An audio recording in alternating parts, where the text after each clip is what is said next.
अच्छा guys, last time अगर आपको याद हो हमने टॉपिक नमूनिया यानी कि लंग्स इन्फेक्शन पढ़ा था।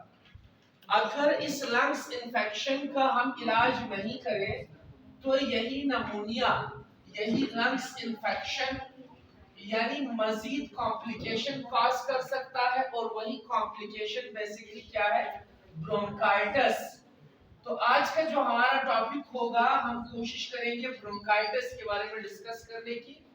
यहाँ पे लफ्ज ब्रोंकाइटिस है। ब्रोंकाइटिस ईटस यहाँ पे इन्फ्लेमेशन को कहा जाता है, इन्फ्लेमेशन। और इन्फ्लेमेशन बेसिकली बॉडीज रिस्पॉन्स को कहा जाता है। बॉडीज रिस्पॉन्स को इन्फ्लेमेशन कहा जाता है, बॉडीज रिस्पॉन्स। ठीक, अगर हमारे बॉडी में कोई भी पैथोजेंस, कोई भी इंफेक्शन यानी कि इंफेक्शियस एजेंट, जैसे कि वो माइक्रो ऑर्गेनिज्म जो हमारे बॉडी में दाखिल होके यानी हमें बीमार बनाए, हमारे बॉडी में दाखिल होके इंफेक्शन काज करे, तो उस इंफेक्शियस एजेंट के खिलाफ हमारे बॉडी का जो जवाब होगा, उस इंफेक्शियस एजेंट के खिलाफ हमारे बॉडी का जो रिस्पॉन्स होगा, वही रिस्पॉन्स बेसिकली इन्फ्लेमेशन कहलाया जाएगा। तो बॉडीज रिस्पॉन्स अगेंस्ट इंजरी या इन्फेक्शन, अगेंस्ट इंजरी या फिर इन्फेक्शन, इन्फेक्शन के अगेंस्ट हमारे बॉडी का जो रिस्पॉन्स होगा वही बेसिकली इन्फ्लेमेशन कहलाया जाएगा। लेकिन यहाँ पे इन्फेक्शन क्या है? इन्फेक्शन बेसिकली पैथोजेंस के एंट्रेंस को कहा जाता है। अगर पैथोजेंस हमारे बॉडी में दाखिल हो तो इसको इन्फेक्शन कहा जाता है। लेकिन याद रखिए, पैथोजेंस उन माइक्रो ऑर्गेनिज्म को कहा जाता है जो हमारे बॉडी में दाखिल हो के हमें बीमार बनाते हो, हमें मुख्तलिफ डिजीजेस की तरफ लेके जाते हो, हमारे बॉडी में दाखिल होके इन्फेक्शन काज करते हो। तो अब यहाँ पे सबसे कॉमन जो पैथोजेंस है जो कि ब्रोंकाइटिस काज करता है, वो बेसिकली बैक्टीरिया है। वो बेसिकली क्या है? बैक्टीरिया है। यानी बैक्टीरिया का बॉडी में दाखिल होना और सीधा आपके लंग्स में जाना, लंग्स में कहां तक? ब्रोंकाइटिस में जाना, यानी ब्रोंक्यूल्स में जाना या ब्रोंकाई में जाना, तो ये क्या खास करेंगे? ब्रोंकाइटिस। लेकिन अगर हम इसको और सिंपल कर दें तो इतना याद रखिए कि बैक्टीरिया का आपके बॉडी में दाखिल होने को हम क्या कहेंगे? इन्फेक्शन। इस इन्फेक्शन के खिलाफ आपके बॉडी का जो रिस्पॉन्स होगा वो in the form of inflammation होगा। लेकिन इस वक्त ये इन्फ्लेमेशन कहां पे होगा? ये इन्फ्लेमेशन आपके रेस्पिरेटरी सिस्टम के ब्रोंकाई में होगा, ब्रोंकाई या फिर ब्रोंक्यूल्स। आपके रेस्पिरेटरी सिस्टम के जो ऑर्गन्स है, सबसे पहले आपके नोज, माउथ एंड देन आपका larynx, pharynx, then trachea, trachea यानी कि विंड पाइप। उस ट्रेकिया के बाद आपके लंग्स आते हैं। सो ट्रेकिया के बाद जो ट्यूब्स हैं उनको हम बेसिकली ब्रोंकाई, और ब्रोंकाई से फर्दर जो ब्रांचेस निकलते हैं उन्हें हम ब्रोंक्यूल्स कहते हैं। और ब्रोंक्यूल्स के ऊपर छोटे छोटे एयर सैक है, हवा के तेले हैं। हमने रेस्पिरेटरी सिस्टम में इस टॉपिक को डिस्कस किया है।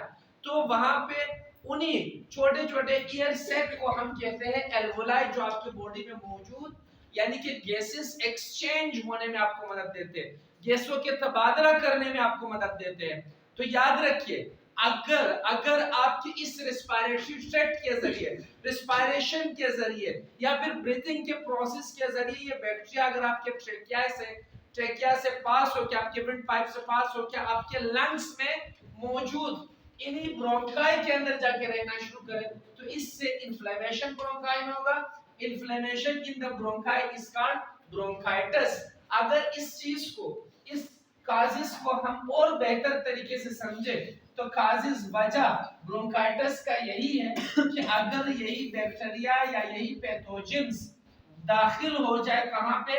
लंग्स में। और लंग्स में मौजूद किस चीज में? ब्रोंकाई में। तो ये ब्रोंकाई के अंदर क्या खास करेंगे? इन्फेक्शन। वो इन्फेक्शन जो आपके ब्रोंकाई में है, इसी के अगेंस्ट, इसी इन्फेक्शन, इसी बैक्टीरिया के अगेंस्ट आपकी बॉडी जो है वो लड़ना शुरू करेगी, आपकी बॉडी रिस्पांस देना शुरू करेगी। तो उस रिस्पांस को हम कहते हैं इन्फ्लेमेशन। तो inflammation in the bronchi is called bronchitis. Bronchi में मौजूद इन्फ्लेमेशन को हम क्या नाम देंगे? ब्रोंकाइटिस का नाम देंगे। याद रखिए, जिन अशखास को टॉन्सिलाइटिस हो, जिन अशखास को नमूनिया हो, अगर वो बर वक्त इसका इलाज नहीं करें तो यही कंडीशन ब्रोंकाइटिस में कन्वर्ट हो सकता है, और यही ब्रोंकाइटिस आगे जाके कॉप्ट कंडीशन जो आपने पढ़ा है क्रॉनिक ऑब्स्ट्रक्टिव पल्मोनरी डिसऑर्डर में तब्दील हो सकता है। यानी अभी अगर ये अक्यूट कंडीशन है तो ये अक्यूट क्रॉनिक में तब्दील हो सकता है, जो कि आगे फिर आपके साथ आपकी जिंदगी भर आपके साथ वही बीमारी रहेगी। तो लिहाजा इन कॉम्प्लिकेशन से बचने के लिए हम क्या करेंगे, हम इस कंडीशन का बर वक्त इलाज करेंगे। याद रखिए हमने थोड़ी देर पहले इनके रिस्क में यही डिस्कस कर दिया कि भाई जिन अशखास को पहले से मौजूद इंफेक्शन हो, जैसे कि टॉन्सिलाइटिस है या फिर नमूनिया है, तो यही इंफेक्शन कन्वर्ट हो सकता है ब्रोंकाइटिस में। तो पहले से मौजूद इंफेक्शन आपको ब्रोंकाइटिस की तरफ जरूर लेके जा सकता है। रिस्क स्मोकिंग है, वो लोग जो स्मोकिंग करते हैं वो ज्यादा रिस्क में है। क्यों? क्योंकि उनके लंग्स में मौजूद इंजरी के चांसेस ज्यादा होते हैं और वहां यही बैक्टीरिया रहना शुरू करेंगे और उनको ब्रोंकाइटिस की तरफ जरूर लेके जाएंगे। क्लियर? इसी के साथ साथ डस्ट वगैरह या पोलन ग्रेन्स जो है ये भी एक यानी कि रिस्क फैक्टर है जो अमूमन पेशेंट्स को जो है वो ब्रोंकाइटिस की तरफ लेके जा सकते हैं। इसके अलावा अगर देखा जाए तो depend on your immune system, आपकी कुव्वत मुदाफियत के ऊपर भी डिपेंडेंट है। अगर आपका कुव्वत मुदाफियत मजबूत है, स्ट्रॉन्ग है, तो जैसे ये बैक्टीरिया दाखिल हुआ आपकी बॉडी का फाइट सिस्टम इसके खिलाफ लड़ेंगे और आपको इससे निजात देंगे।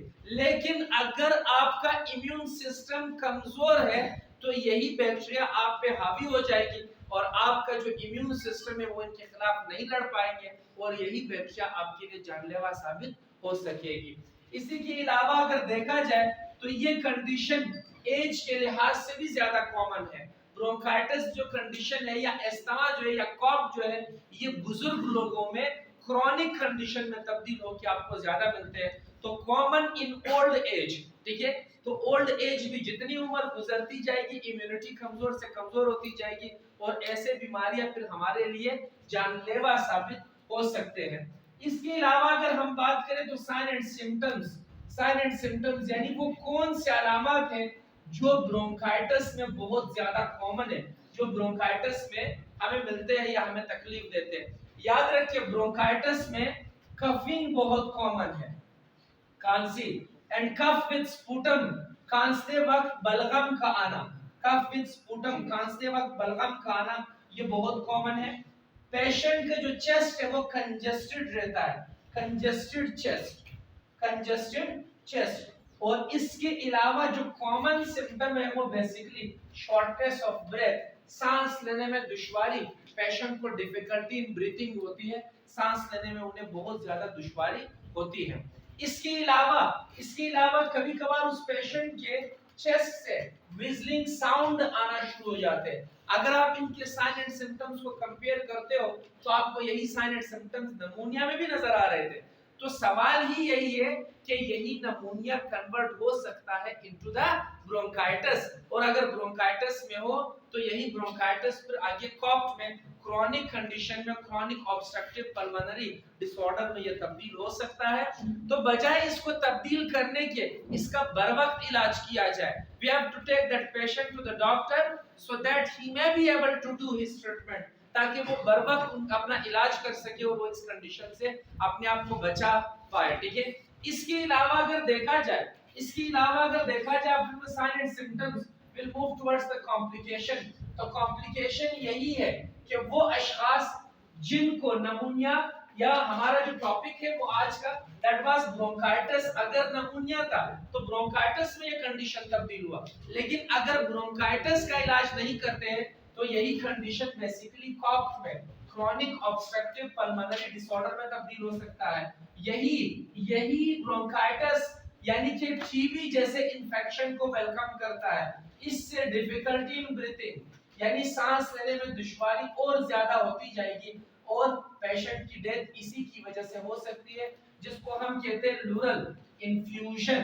ठीक है, प्लूरल इन्फ्यूजन यानी एकदम से आपके जो लंग्स है वो कोलैप्स हो जाएंगे और वो मजीद आपको यानी ब्रीथिंग एबिलिटी जो है वो नहीं देंगे, लिहाजा आपका जो भी पेशेंट है वो डेथ की तरफ जरूर जा सकता है। इसके अलावा अगर देखा जाए तो how can we test and diagnose this condition, हम इसको कैसे टेस्ट करेंगे? हम स्पूटम टेस्ट कर सकते हैं, हम एक्सरे कर सकते हैं, हम एक्सरे कर सकते हैं, हम स्पूटम टेस्ट कर सकते हैं, हम ब्लड टेस्ट करते हैं। ब्लड टेस्ट के अंदर हमने उन्हीं इंफेक्शन को देखना है जो बेसिकली ब्रोंकाइटिस या नमूनिया काज करते हैं। ठीक, इसके अलावा अगर देखा जाए so will talk about the treatment plan. याद रखिए ये एक बैक्टीरियल इंफेक्शन की वजह से हुआ, तो जब भी कोई बीमारी बैक्टीरियल इंफेक्शन की वजह से होता है उस वक्त हम एंटीबायोटिक का सहारा लेते हैं। याद रखिए यहाँ पे एंटीबायोटिक एजोमेक्स जो कि जिसका फार्मूला एजिथ्रोमाइसिन है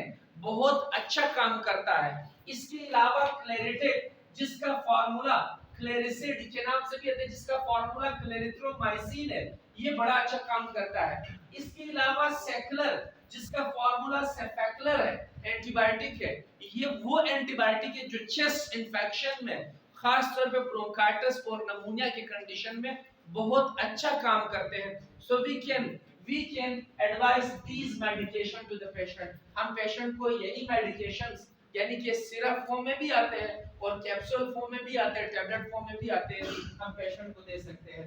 इसके अलावा अगर पेशेंट को फीवर हो, बुखार हो, तो हम पेशेंट को जो है वो पैनाडोल जैसे मेडिकेशंस भी दे सकते हैं, जैसे कि पैरासिटामोल हो या दूसरे एनसेड्स या पेन किलर हम देंगे, या इसके अलावा यानी कि जैसे कि मैफिनेमिक एसिड यानी पोनिस्टान है, मैफिनेक है, तो ऐसे मेडिकेशंस का हम सहारा लेंगे और हम पेशेंट को उस कंडीशन से बचा पाएंगे।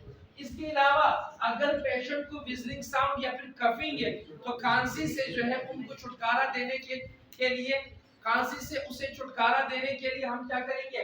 कफ सिरप वगैरह देंगे, जैसे कि एसिफाइल है, हाइड्रोलिन है, कफकोल है, ठीक है, कफसोल है, तो ऐसे मेडिकेशंस का भी हम सहारा लेंगे ताकि हम पेशेंट को जो है उनके कफ को ट्रीट कर सके और उन्हें इन कंडीशन से छुटकारा दे सके। ठीक है, तो यहाँ तक आपका टॉपिक जो है वो कंप्लीट हो जाता है। अगर कोई मसला हो तो यू कैन आस्क, नहीं है तो आप